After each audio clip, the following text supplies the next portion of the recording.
feel like it's Tigris and Euphrates season suddenly.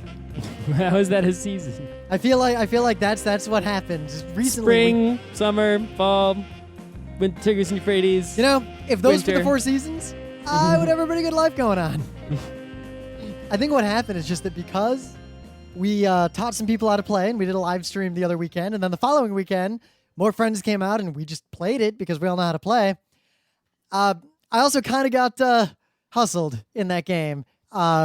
Emily beat me in a game that we played with Phil and Jay the other night. Mm-hmm. And basically what happened was, first game that we played, I won the game and crushed everybody. And it was partly because Jay attacked me, and I just happened to have 4 green tiles in my hand. It just happened. Like, they were there. I got attacked. I was like, well. You didn't see the attack coming?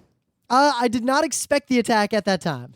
See, that's the thing, is when I play Tigris and Euphrates, I basically see the future. You can, because people If you can see the future, you didn't see the future of me winning. People only have 2 actions, right? So you can't, like, really surprise anyone. It's pretty easy to see every possible conflict that could happen on your turn. Well, you should be clear. You can't necessarily predict what people will do, but you can narrow it down to there's only a few things they can do. But it's, at least in a 4-player game, it's harder, but in a 2-player game, it's ridiculously easy. It's more that in this attack, it was a strong, augmented attack from a hand that happened to be repulsed by an equally lucky, strong defense from the hand. Mm-hmm. The kingdoms themselves were not that powerful in either direction. It was pretty even. Mm-hmm. But then the next game, I was winning hand over fist, just hand over fist. And then I attack Emily. And if I won that conflict, I would have won the game mathematically. Like, there was nothing anyone could have done to stop me. But she had 6 tiles. She just has a handful of black tiles. So, and just due to the way the game ended, You couldn't get your black guy back on the board. I had like 15, 15, 15, 4 at one point as the score. You couldn't get the black guy back on the board. So the next turn, because I was still winning and I had a chance, I internal conflicted with That's my the black only way leader to get him back on. to get onto a spot that had 2 black monuments. And once again, Emily just happened to have a whole bunch of red tiles in her hand. See, here's the thing, right? So here's some basic T&E strategies. We're not going to do a whole show on this, right? Nah, well, we have done a whole show on it. I'll link to it. You can see what's coming, and you can look at your tiles in your hand, and you can tell, aha, a black conflict is coming. Am I going to win it? If you're not going to win it, you can either A, abandon it, or B, dump tiles to try to get black tiles. Yep. All right? Now, other basic strategy. well, what was I saying the other day? The 2 most powerful things you can likely do in that game are build a monument in someone else's kingdom Yep. or start a fight between 2 other people's Right. kingdoms. You can also, the catastrophe can swing you. If you don't have the red tiles to get, if the kingdoms are big and are stable, then you can only use internal conflicts to get your guy back on the board, right? It's very hard to use external conflicts to get back on the board. Unless you go back on the board in a shitty location and just start taking 2 points. Not the greatest. So you need red tiles to get back on the board. You can dump to get red tiles, or you can use catastrophes. That'll probably get you back on. But if you use your catastrophes first against someone to get back on the board, they still have their catastrophes. You don't want to be the first person to catastrophe. Yep. You want to be the last person Because to if catastrophe. you're building a snake tendril of a kingdom out to touch somebody and make some mischief, and that somebody doesn't have any catastrophes left, Yeah, if you still have catastrophes and the other players have been forced to use them all, then what you can do is you can start using board positions that are normally weak to catastrophe with no fear. like 4 leaders huddled around 1 untreasured red. You can leave a leader next to 1 red tile. You can make a long snake of tiles to grab a treasure. You can do all this stuff that you normally cannot do when catastrophes are out. But if you can force the other player to use theirs to get back onto the board by kicking them off and maybe blocking a nice internal conflict, like if they try to internal their way back on and they lose, they have to catastrophe their way back on. Catastrophe them off, take your position back. They're out of catastrophes, and now they're done. Yep. Seriously, we talk a lot about board games. We play a lot of board games, and we played lately. Scott doesn't play as many, but Tigris and Euphrates has consistently remained my favorite tabletop board game. So good. There are a few games that I might argue are better. It really depends on what you mean by better. Like better at, what's a good at? Like Puerto Rico is probably a more finely tuned test of skill in a general sense. There's no random tile grab. Yep. Eclipse, however, is better at like satisfying that big old war game intense feeling. But in terms of the average of all possible aspects of a game, Tigris Euphrates is far and away my favorite tabletop game. And it's telling that after all these years, nothing has unseated it. Even games that I really like. Alrighty, so in the news, there's a new board game coming out that was announced today. Look at how new this news is. Fantasy Flight Games, publishers of such games as Netrunner, and others you may enjoy, Citadels, I guess, are now going to publish XCOM, the board game. Oh my glob. So, well, oh my glob. It's funny you say that because usually when there's property I like, game in that property, warning signs. that is true. But Fantasy Flight, not like Cryptozoic. Right. So this is the thing people don't realize is that XCOM, there was an interview I watched with the CEO of Fantasy Flight You almost Games. said the CEO of XCOM. No, the CEO of Fantasy Flight Games. So I guess is now possibly also the CEO of XCOM. And basically, they asked him, how do you choose which properties to license? And how do you get such good licensed properties? Because they do Star Wars. They're making X-Wing, right? Star Wars. What Yep. bigger licensed property is there than Star Wars? They're doing Warhammer, and they're not Games Workshop, okay? It's like, how are you getting these properties as Fantasy Flight? And he's basically like, look, we do such a good job. All the licensors are coming to us trying to get us to make games for them. Yeah, take note of that, anyone who goes to Cryptozoic. And we turn most of them down. And then I guess they go to Cryptozoic and who always says yes and just makes some piece of shit. So the fact that they said yes to XCOM, right, is a big deal. So is this game good? Well, let's see what we know about the game so far. It has an an app that goes with it. Right, so here's the deal. All the descriptions of this game seem to suggest it's a combination of Pandemic, which sucks, and Space Alert, which is good. Quote, the board game is a hybrid digital game that requires a companion app to Right, keep track so of where play. Space Alert uses like a CD or an MP3 or a cassette or whatever it uses, this uses an app. Yeah. So it's more versatile, and they could update the app to add more scenarios and things of that nature. So that could be pretty cool. Of course, And it you could can it could also be Omega Virus. It could also be Omega Virus. But so basically, you and your friends are co-op against the game, which is XCOM, the aliens, and each person does something different, right? You've got the chief scientist who manages the science, the commander who moves the interceptors around, the central officer who basically pays attention to the app and also the satellites. The squad leader manages the units who come out of the Sky Ranger, and so each person has their own job, and it doesn't seem like the jobs are programming related, which fixes the Space Alert problem of some of the people you're playing with can't program even 4 instructions and are incompetent, so you can't actually play Space Alert properly. By making it more Pandemic-like, and at the same time, each person has to concentrate on a completely different thing, not where Pandemic, where everyone's doing the same thing. So there's going to be less quarterbacking because of that, and also because it's real time, with this app telling you what's going on and having to react to the app in real time, there's less quarterbacking because one person can't handle all 4 jobs.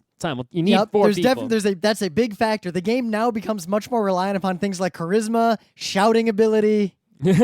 But you're all on the same team, you know what I mean? Yeah, but even on the same team, you're not going to charisma the aliens into leaving Earth. No, but you're going to charisma your friend into doing what you tell him at the critical moment.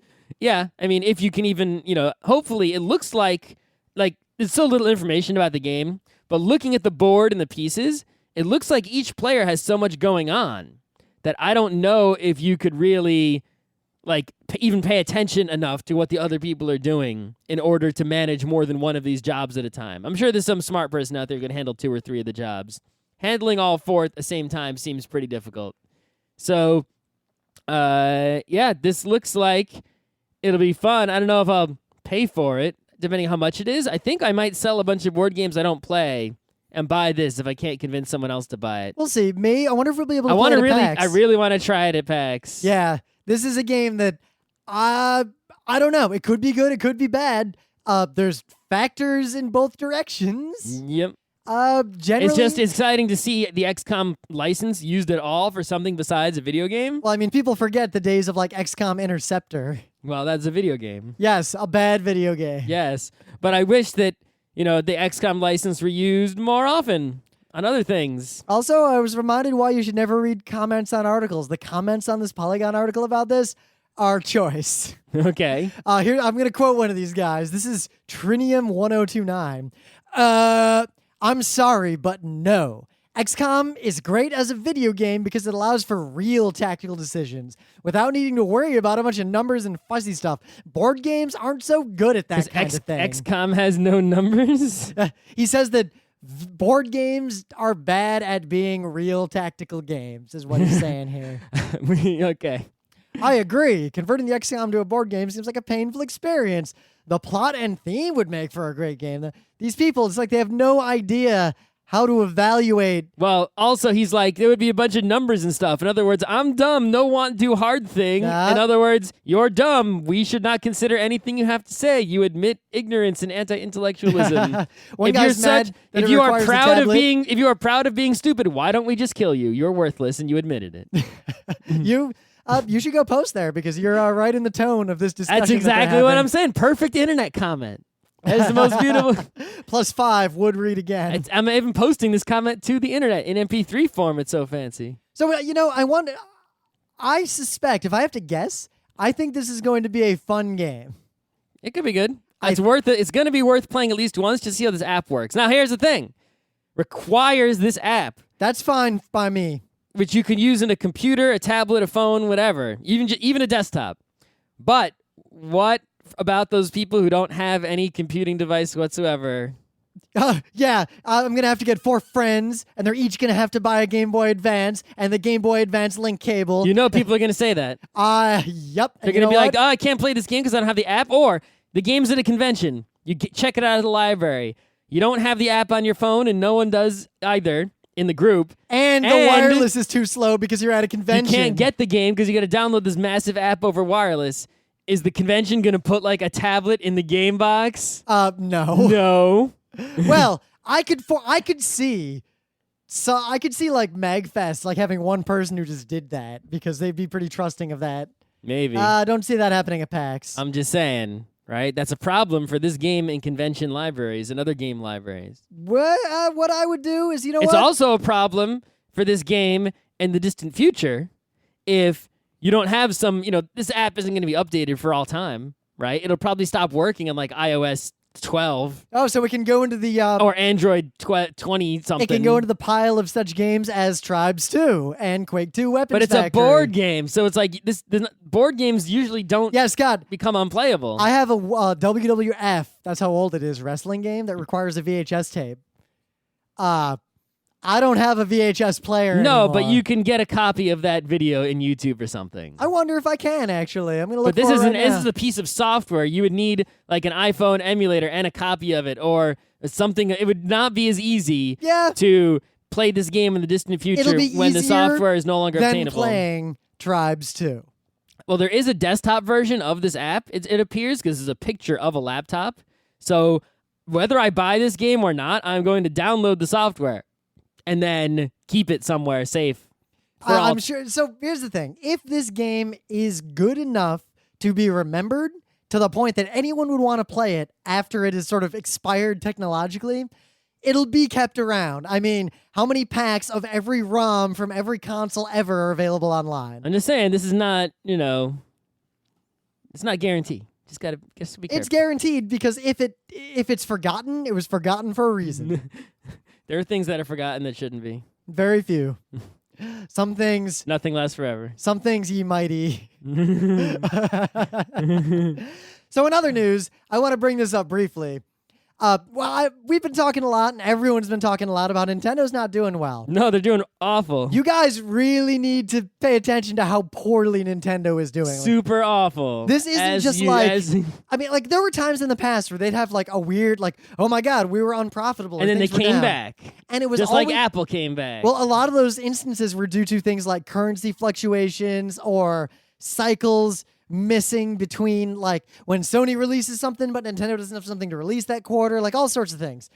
Nintendo lost $97 million in the quarter ending June 30th. Okay, so Nintendo lost $97 million. Let me tell you some unrelated news just to give you some scope. Yep. Bernie Ecclestone, the F1 guy, basically was mad bribery corruption, and he was going to go to jail. And in fact, the other guy who was involved is in jail.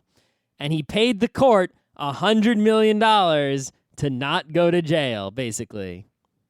So Nintendo lost less money than that dude paid to not go to jail. That's how much money the 1% has. But there you go. That's just sad. Think about that. Yeah, that's why Luigi's so mad.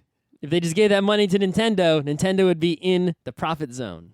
So, why is Nintendo not profitable? Well, no one's buying their shit. Wii U sucks. No one's buying the Wii U, and no one bought a Wii U who didn't already own one to play Mario Kart 8.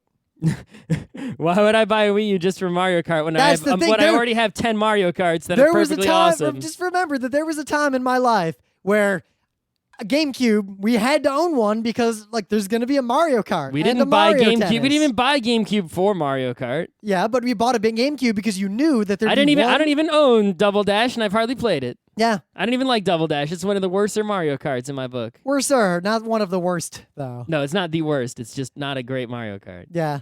It's take weird. that, take that. Yeah, people are mad at me now. Yeah, of course they are. A lot of people I know think that's the best Mario Kart because usually it's the people who are bad at Mario Kart who like to be the partner in the back. Those are people who can't play the real Mario Kart on the Game Boy Advance. Yeah. What about the snaking Mario Kart on the DS? That's really bad. It would be that could be the best one if it didn't have the snaking. Yeah, but for snaking. Yep. Well, we're going to talk about snaking at our panel at PAX on how to win at games. Great. On Monday at noon. But the problem is that Nintendo does not have a lot to bring to the table anymore, and they've gotten to the point they do. Where, they're just not bringing it to the table, and they're as a result, they don't. Pokemon MMO. Come on. How desperate do they have to be to make the Pokemon MMO? If they were going to make the Pokemon MMO, it would have to be on the PC and mobile devices, not on a Wii U. Yes, just fucking do it.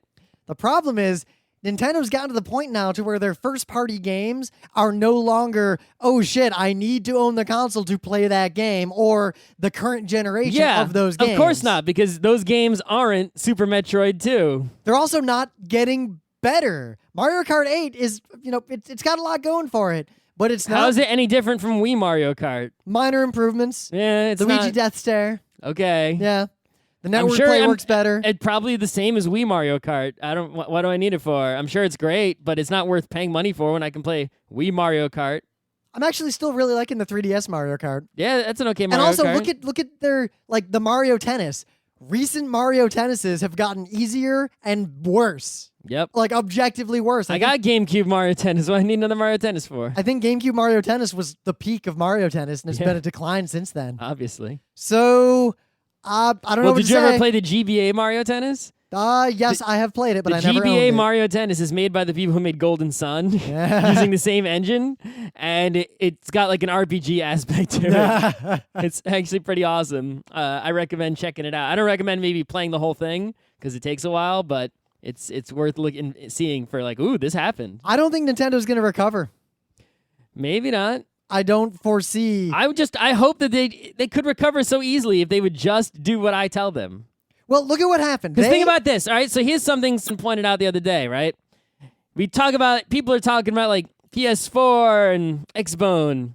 There's more 3DSs than PS4s and Xbones combined. Well, watch out. The PS4 is selling like crazy. The Xbone's not. It seems like the PS4 is winning for sure. Winning? I think one. I think nail cut done. Probably, yeah. But still, 3DS has crushed both of them by a lot, right? And how can is that just because it's been out longer? Why doesn't Nintendo just abandon their Wii garbage and just go full-on 3DS and give the people what they want? Nintendo's main problem is not that they can't give the people what they want, is they won't. If Nintendo would just do what we tell them, as we've been saying on this show for as long as this show has existed. Well, in the GameCube era, they would make all the money. The profit would go whoop. In the GameCube era, they experimented and they went toward their sort of core invested in Nintendo demographic. Mm-hmm. But yet they also had the infinitely profitable mobile platform at the time. Mm-hmm. Then in the Wii era, because they weren't doing so well, they had a rapid gear shift and they went toward the Blue Ocean strategy. Which made them a lot of money on Wii Bowling. Sport, and yeah. Wii Bowling, not even Wii Sports. It was pretty much just Wii Bowling. And then also Wii Fit. Yeah. And then, that was it. all those people didn't buy any other games No, of course not. and certainly weren't going to buy a Wii U. No. Meanwhile, all the people like us said, yeah, fuck you guys. So we left. So now they're floating out in the blue ocean alone. But Nintendo could easily please us people. If they would just make what I tell them, all of us would suddenly have to go and buy whatever they were selling if they made the right game for it. I've said this so many times. If Nintendo did even a quarter, an eighth, a 20th of what the Wii U controller is capable of, I would have bought that console in a heartbeat. But they haven't. They've done nothing with it. Just like they did nothing with the Waggle. The last time they did anything was Four Swords and Crystal Chronicles with the GBA link cable.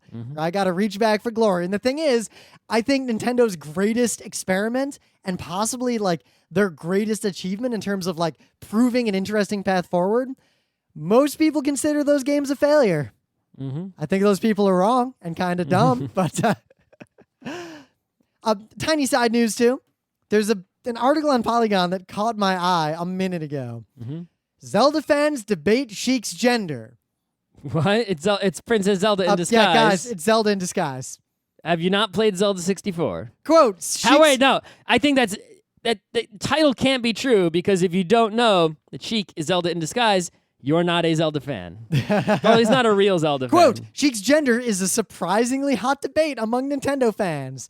But Is Samus gender a debate as well? you know what? It was when I was a kid and there was no internet. I remember when someone told me Samus Aran was a girl, and I said, how do you know? And I didn't and the thing is, they couldn't beat the game quickly enough to show me, so I didn't believe them until I went and found a picture of it.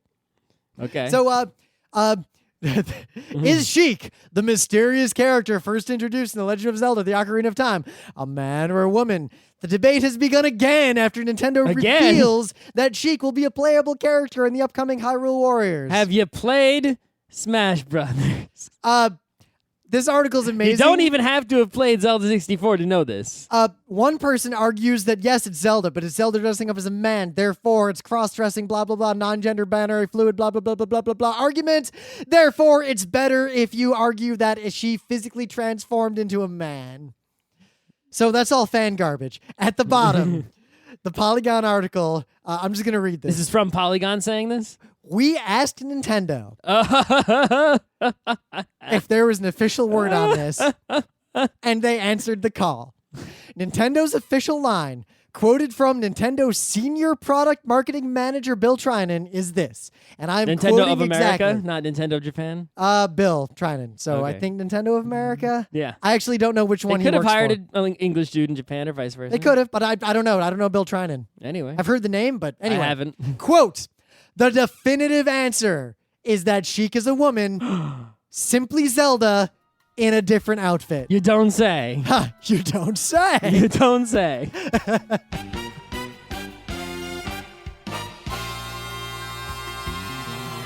So things of the day.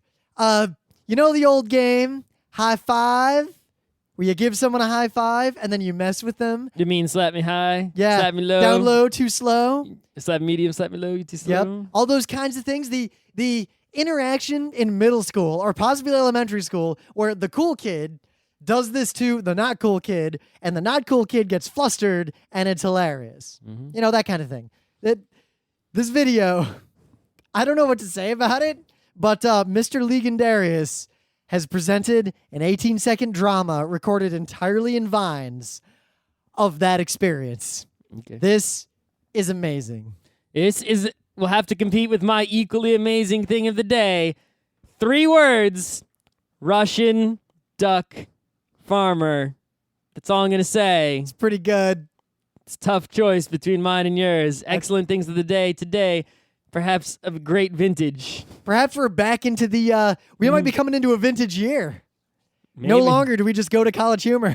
Those days are long I've past us. stopped going to College Humor, which is part of the reason. Thing is, as a result, I've been going to College Humor, and it's still consistently the best source of great videos. Probably. Yeah. Other meta moments. The book club book is The Canticle for Leibowitz. I'm hoping Scott will read it on the flight to Seattle. Maybe. Maybe. It's too nice out. I can't. Yeah, what do we get? Yeah, too nice out. on the plane flying to Seattle. I guess I recharged my Kindle. Yeah. Man. I actually just I found a book that purports to teach me Turkish that's relatively new, so I bought it on the Kindle. I'm going to try it out. We'll see how much Turkish you learn. I know more Turkish than most people in America who are not Turkish. You don't say.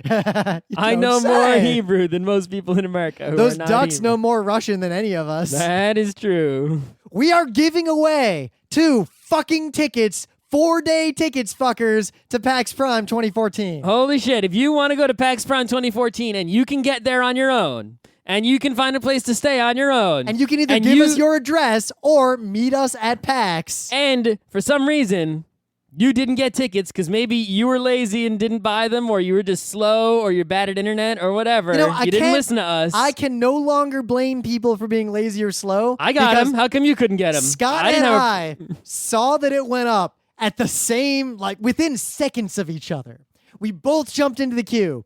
Scott bought as many 4-day badges as he could, and I could not buy any. Mm-hmm. So, however, I got the good hotel. To get these 2 tickets, here's what you must do. You must tweet on Twitter and shamelessly self-promote us, Geeknights. We need promotion. So here's how it works. You make a tweet. The tweet must contain the hashtag of PAX. That way people who are looking at that hashtag will see it. It must contain either the hashtag of Geeknights or @Geeknights. If you use @Geeknights, do not make that the very first thing in the tweet, because then only we will see it and other people who follow us and also follow you will see it, but no one else will see it. Thus defeating the purpose of shameless self-promotion. And it must contain a link to some sort of Geeknights content. It could be one of our panel videos on YouTube. It could be Geeknights Presents Utena. It could be an awesome forum podcast thread. episode, right? It could be anything that is us to promote us. And you make that tweet sometime before the tickets arrive at my house. And then, if you make more than 1 tweet, it won't help you. It won't disqualify you, but it won't help you. 1 tweet is enough. More tweets are welcome. Yeah. Tweet all you want, but only one entry per person. Because the more popular we get, I mean, we just spent like $1,000 on new microphones to do some awesome stuff, but we'll do that awesome stuff faster if you guys get us around more. And then on that day, sometime soon, I will search all those tweets and use random.org to pick one of the Twitter accounts, and those 2 tickets will go to that person. If that person sells the tickets for money, you're a fucker and an asshole and a jerk. I won't be able to stop you, but I'll be hella pissed. Yep. And I'll put your name on the shit list. It's a short list, so watch out. If I give you the tickets, I want to see you at PAX, at our panel, and go, hey, what's up? Yeah. So. In fact, if you come to our panel with those tickets. What panel would that be? That would be, I got to go to the older news, archive news. It is how to win every game. Every game. The example games we list are games like Stratego, Settlers of Catan, or football. We're not even joking. No, we're not. Noon Monday, Sandworm Theater. Sandworm Theater. So if you get the badges and you come to that panel and say hi. Don't say the word Beetlejuice when you come. Well, the sandworms but are totally chill. Bring spice, though. Can you think of a third sandworm thing? No. Really? Tremors? No Tremors? I don't know what the hell that is. Really? Scott doesn't know what Tremors is. I don't know what you just said. What rock do you live on top of? Because if you lived under it, they would have gotten you by Long now. Island. So, beyond all that, that's a bachelor party. Do I have any other stuff? Yes, we've started streaming and uploading videos of us playing tabletop games. So, a lot of you asked for that. We did it. If you liked it, spread it around, post it to Reddit, and we'll do more of it. Okay. That's a good way to get into the Geeknights PAX ticket giveaway as well. Mm-hmm. So, Curse of the Necrodancer. So, this is a game I know has been coming for a long time. Played it at a PAX. I played it at a PAX like a minute, so that barely counts. They had, and I feel like, we'll talk about it. I feel like it was a little bit of disingenuous advertising, but they had it at PAX, and they had a dance pad set up, and there'd be people standing there dancing in front of the game. Yeah. So this game, on paper, is a rhythm roguelike. Oh my God, DDR plus roguelike. Not just us, but people in general are big fans of the, what if you took Mega Man and mashed it up with Football. But I mean, that particular combination is just so. Well, there's Mega Man Soccer. That's what I was about to make a joke about. That particular combination of roguelike and rhythm is just so. You can just imagine how amazing this game is going to be. Walking through a dungeon, equipping items, fighting really hard bad guys, but also funky music, excellent soundtrack, moving around, up, down, left, right. Oh my God, this has got to be the greatest. You play it for like a minute and you're like, oh my God, I can't believe it. Finally, the pre-release of the game is on the Steam. Pre-release alpha, nowhere near done. Sure, it's nowhere near done, but it's actually more done than you would think. I think like the only thing that's missing is like final bosses and ending levels. It's got plenty of levels in this. It's missing UI stuff and polish and a few tweaks to the core conceit. I don't know if it's ever gonna get those. I don't think it will. But regardless, we both played it. And so let's talk about it. Yeah, Crypt of the Necrodancer is pretty fun. Great name.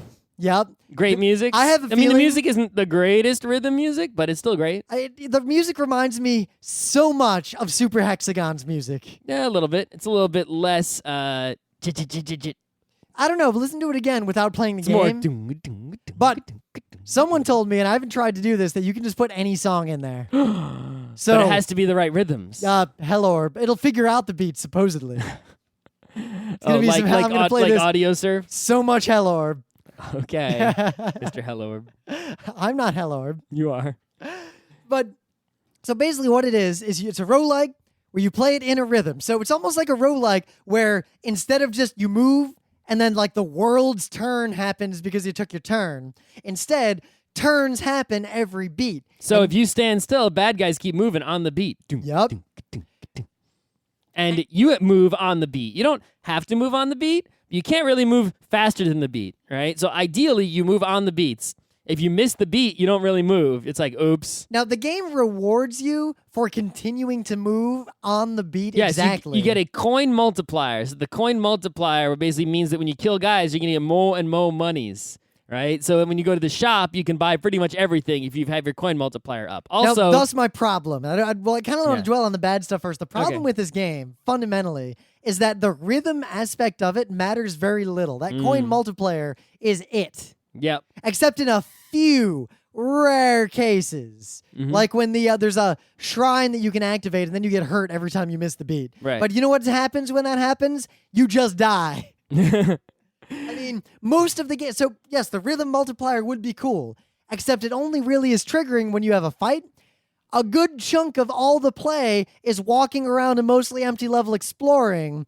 Staying on the rhythm during that time is boring, and you're just going to fuck it up. And it's just a steady rhythm, right? Yep. And it's not like you have to follow a particular pattern or hit different beats. It's just keep pushing the arrows at that this is rhythm. the other and different problem. levels are like later levels get faster and the rhythm is faster. And this is kind of good because it sort of, if the game was turn-based, right, the way you fight the bad guys, it would be trivial because you could sit there and think about each and every move and figure out the optimal move. Because it makes you move fast, that's what makes you screw up because you don't have time to think and the bad guys are coming. Yep. Right? But in terms of it needs a little more DDR going on here. Yeah, that's why I said in the early time, when you see it set up and people are showing it off. It seems amazing. Because they have the dance pad out and you imagine it being a certain kind of thing.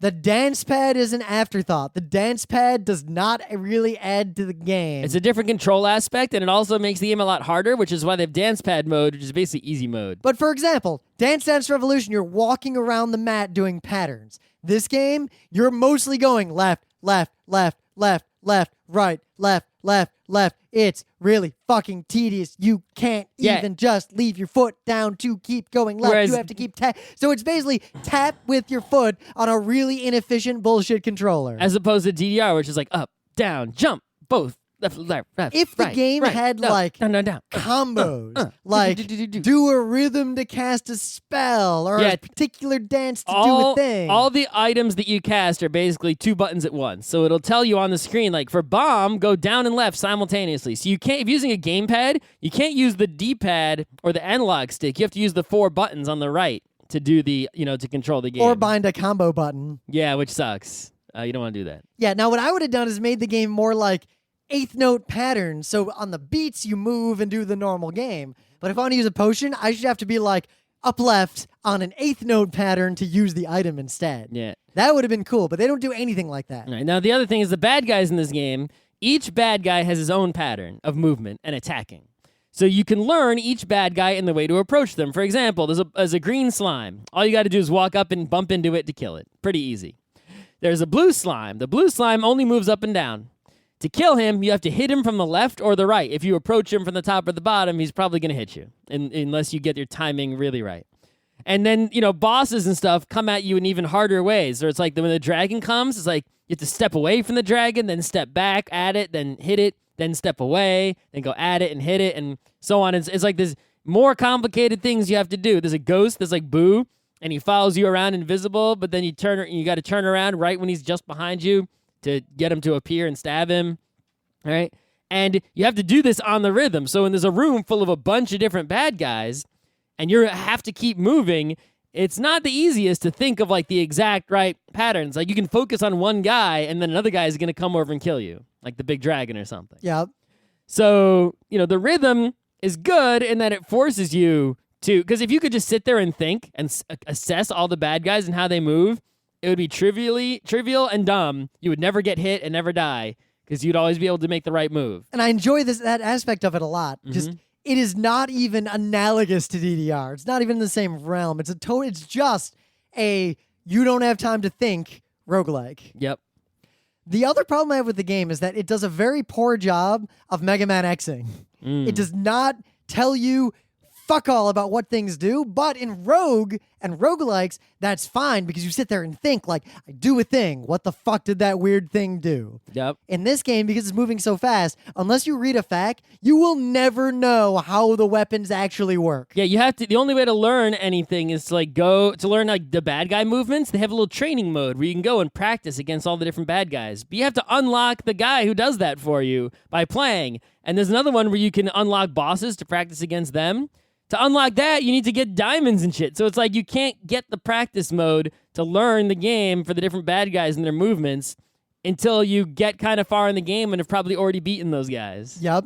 And also, a lot of the game is very unrhythmic in the sense that the patterns of the monsters are sort of mitigated by the fact that you can dig up pretty much any wall. So the game's very open, and you spend a lot of time backtracking through empty areas, which is super boring, especially because you've got your coin combo going, and you want to just keep it going. So you got to be like left, and follow the rhythm perfectly, and then you'll fuck it up and you lose it. Yep. So there's a lot of backtracking through boring, empty areas, even in harder, higher levels. Well, I think part of the game is sort of trying to be like Spelunky in a way. Where Yeah, it reminded me a lot of Spelunky. Where it's like, okay, the stages are kind of small, right? They're sort of randomly generated. They have a few areas and a few aspects in common. There's always a shop with some random items. There's always going to be, certain numbers of rooms with bad guys and a treasure chest maybe, and maybe a key. And it's like, okay, do you just rush for the exit?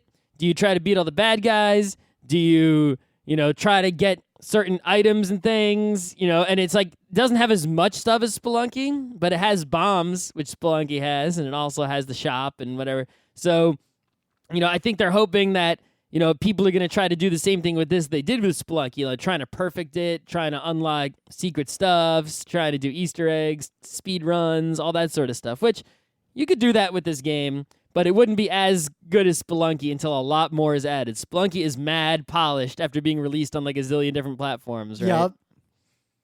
So, I don't know. This game, if I had to say in sum now, it's not done yet. I don't think, and I think you agreed when you hinted this earlier, it's never going to get the highest level of polish. I don't see that happening. Yeah, there's no way. It's like, unless they keep working on this thing for years, which I don't see happening, it's not going to reach, the Spelunky level. But it's definitely going to be better than it is now, but I don't see them changing the core conceit and adding more rhythmness to it. Right? So if I had my dream game, it would be a game where you hold a controller to move around and you dance on a dance pad to do things. Almost like Robotron controls, but it's moving with the hands and casting spells by doing complex combos with the feet. What I would actually like to make is a pure rhythm game where it's just DDR. But the visualization of the game, right? When you're playing regular DDR, the visualization is just the arrows and the guy dancing in the background.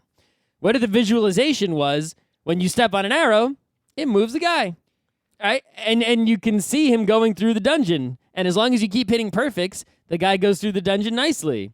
And if you mess up playing DDR, the visualization is not so good. You get hit when you make a mistake. Oh, you don't even have to be a visualization. Imagine going between the two. Imagine if the dungeon in one of these levels in this game was very linear, and you're playing it, and the enemies' patterns are all sort of basically you have to dance the pattern that's perfect. There's no like empty spaces. You're just going through stuff, monsters, and the dance pattern is always the same. Don't make it randomly generated necessarily, and you've got to just like play perfectly through it.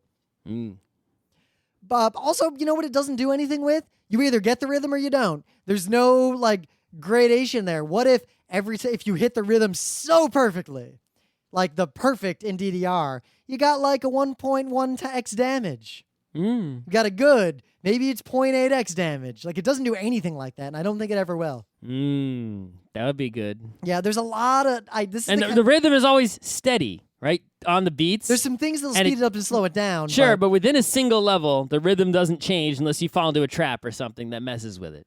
Why not have the rhythm actually follow like the melody a bit, right? So it, the game would be like move, move, move, move, move. Move, move, move, move, move, move, move, move. Instead of move, move, move, move, move, move. It would be a lot more interesting that way because, you had to sort of sit around in the opening part of the game, get a feel for the song. There would be certain times like you'd be like, all right, wait for the bunch of movement, then approach the room full of bad guys on this beat. You might get caught by surprise when suddenly, there's an awesome guitar solo and it's like. Now, the game does have pretty good co-op in the sense that you just play together, and it's actually really fun. But if you get to the edge of the map, you're sort of stuck. Yep. And it doesn't do any split screen or anything interesting. And if you die, well, fuck you. Just sit there and wait for your friend to beat the level. Or die, and the game over, because it's a roguelike. You're dead, you're dead. Yep. I'd say it has a bit of the rogue legacy, though, where when you die, any diamonds you got, other things don't matter, but any diamonds you got can be used in the lobby to buy stuff. But if you don't use them, you lose them. So you can't build up diamonds over time, sort of like Rogue Legacy. Yeah. And you can use that to buy things in the shops that either, put items into chests in the dungeon to make the chests better, or permanent upgrades like more heart containers, just period. Stuff like that. So if I had to rate this game in terms of fun, it's about the same level of fun as The Binding of Isaac. Yeah, about the same level. It's the kind of idle game that I like play on my laptop with my fingers while I'm waiting for an airplane. It's not an FTL level. Yeah. Speaking of which, I've been playing a lot of FTL still. You don't say. People were talking, I heard some rumblings, right? Not of anything actually happening in terms of an official thing, but just, fan-made.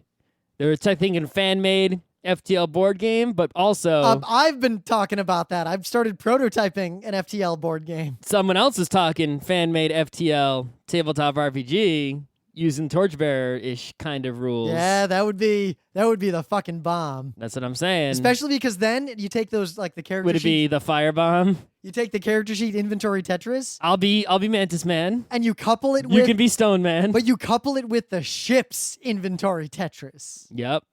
Oh my God, there's so many possibilities there. I'm Mantis Man. That's all I'm saying. You really have to read more culture books, Scott. That's all I'm gonna say. This Mantis Man.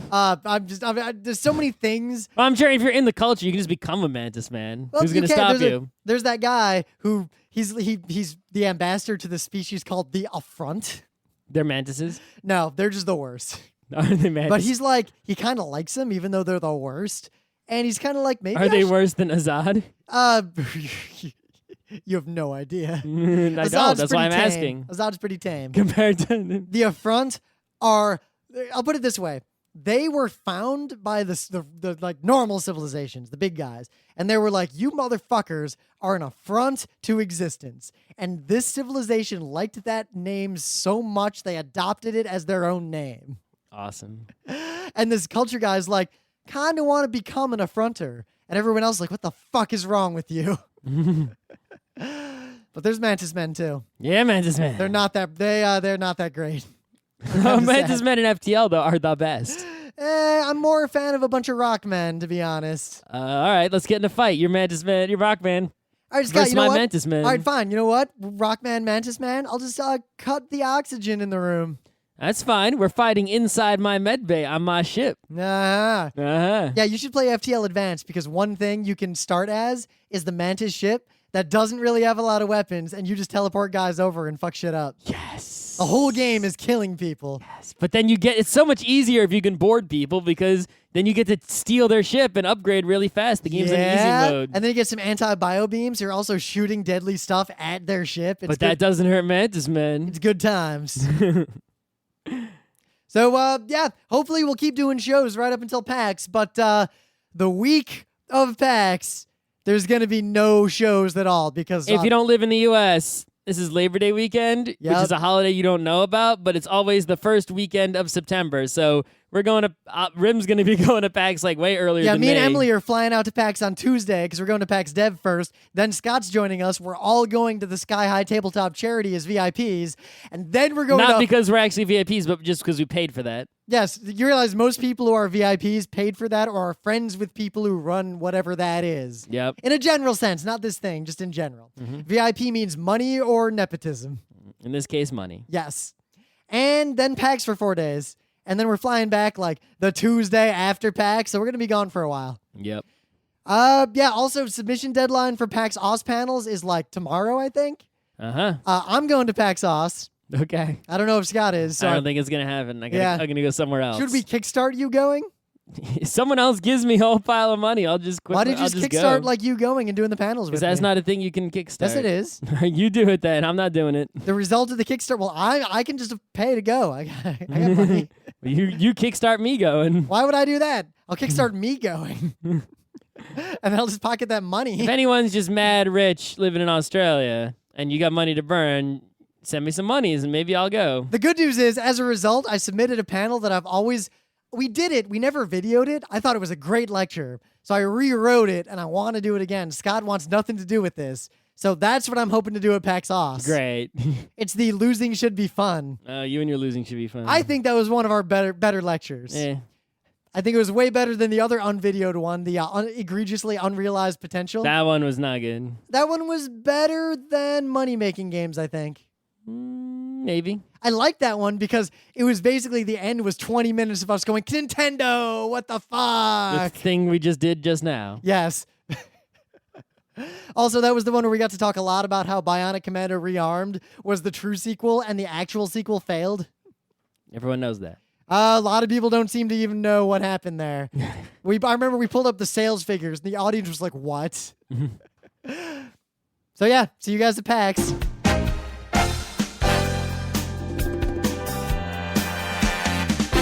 This has been Geeknights with Rim and Scott. Special thanks to DJ Pretzel for the opening music, Kat Lee for web design, and Brando K for the logos. Be sure to visit our website at frontrowcrew.com for show notes, discussion, news, and more. Remember, Geeknights is not one, but 4 different shows. Sci-Tech Mondays, Gaming Tuesdays, Anime Comic Wednesdays, and Indiscriminate Thursdays. Geeknights is distributed under a Creative Commons Attribution 3.0 license. Geeknights is recorded live with no studio and no audience. But unlike those other late shows, it's actually recorded at night.